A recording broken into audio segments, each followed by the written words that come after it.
ఒకరోజు పరమశివుడు తన శరీరానికి విభూది రాసుకుంటూ ఉండగా అందులో వెంట్రుకలు తగిలాయి. శివుడు కోపోద్రిక్తుడైన ఆ భస్మం ఉన్న పళ్ళ్యాన్ని విసిరికొట్టాడు. దాంతో ఆ భస్మం నుంచి భస్మాసుర అనేవాడు ఉద్భవించాడు.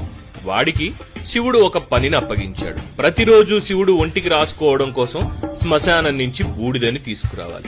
వాడు రోజు బోలెడంత బూడిదని తెచ్చిపోసేవాడు.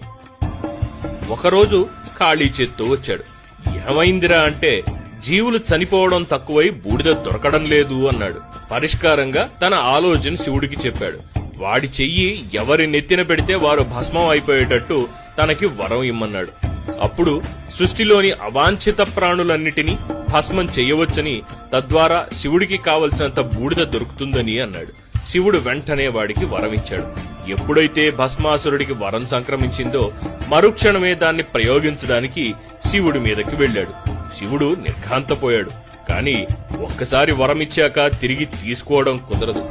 ఇప్పుడు భస్మాసురుడి నుంచి పారిపోయి తప్పించుకోవడం తప్ప వేరే మార్గం లేదు. శివుడు పారిపోతుంటే భస్మాసురుడు వదలక వెంటపడ్డాడు. ఎలాగోలా తప్పించుకున్న శివుడు విష్ణువు దగ్గరికి వెళ్లి జరిగిన పొరపాటు గురించి చెప్పాడు. బాగా ఆలోచించిన విష్ణువు మోహినిగా రూపుదాల్చాడు. ఎవరినైనా సరే మోహంలో ముంచెత్తగలిగే అద్భుత సౌందర్య రాశి మోహిని. భస్మాసురుడు శివుడి గురించి వెతుకుతూ ఉండగా కావాలనే వాడి కంటపడింది మోహిని.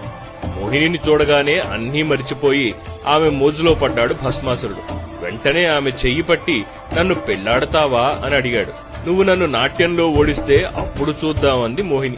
భస్మాసురుడు హుషారుగా సై అన్నాడు.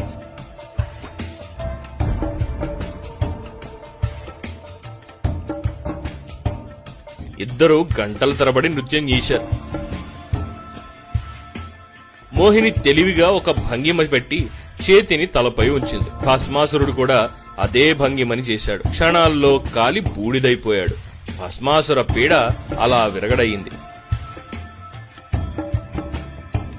కాని అదే కథని ఇప్పటి పరిస్థితులకు కూడా అన్వయించవచ్చు.